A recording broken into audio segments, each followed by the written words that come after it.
Hey everyone, Jewish Jersey Gun Guy here. Today's scotch is an Auchentoshan 3 wood.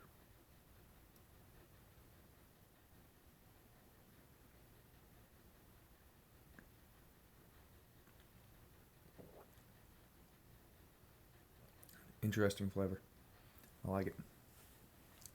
Today I want to talk about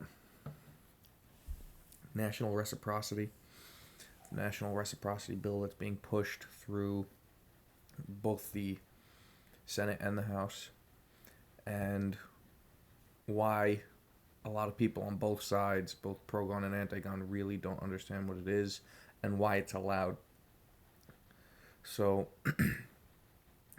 the argument for it is very simple. Just like a driver's license is good in every state, a carry license should be good in every state. Everyone can understand that logic.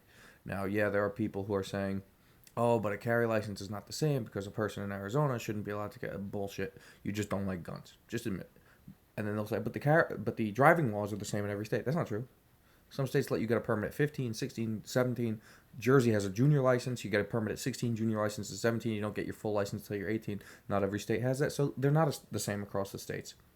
But, modicum of research would show that. And God forbid we should do research when coming up with our anti-gun policies. But the other arguments against it, and the one that some people in more conservative states don't get, and all the liberals don't get, and they put it on the conservatives. They say, conservatives are always going on about states' rights. Why doesn't that apply here? And then some of the conservatives themselves are saying, why doesn't states' rights apply? Do we really want to give the government more power, the federal government more power? And the answer is, look in the Constitution. The Constitution has specific clauses dealing with this. In Article 4, it's called full faith and credit. And it basically says, and I'm not going to quote it word for word because I don't know it offhand, but it basically says everything official that one state does must be recognized by all the other states.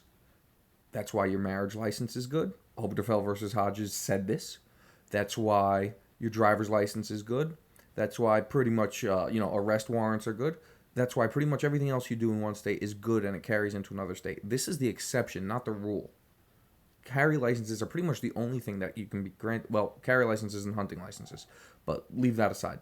Carry licenses are one of the only things that you can get issued in a given state and not be recognized in the state next door.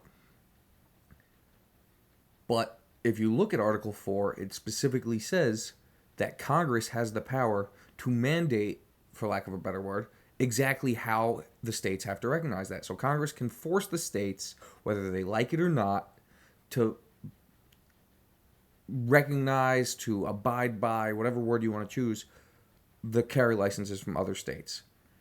Then people say, but what about the 10th Amendment? What about states' rights? Look at the 10th Amendment. It says things that aren't in the Constitution. Article 4 is in the Constitution, so the 10th Amendment doesn't apply here. It has absolutely no bearing on this because it's a constitutional power granted to the federal government. Okay? So now that we know that it's okay for the federal government to do, the only question is it the right thing to do under the Second Amendment? And the answer is no, it's not. Here comes the big however. However, it is the best of a bad situation. If every state worked the way Arizona does, if every state worked the way, I don't know, there's half a dozen or so states, I'm not going to rattle them off, you can Google if you're that interested, that say you have the right to carry under the Constitution and we recognize that. If every state worked like that, that would be great, but they don't. We're making the best of a bad situation. States like New Jersey don't want to give us carry licenses. Forget to hell and back of ever having constitutional carry. So if we can get the federal government to force them to recognize your right to carry, even if it's in a roundabout way of going, you have to go out of state, get a license from that state, then come back to Jersey and have Jersey recognize your carry license from another state, whether they want it or not, isn't that better than not being able to exercise your rights at all? You're right. It's not ideal, but it's the best of a bad situation.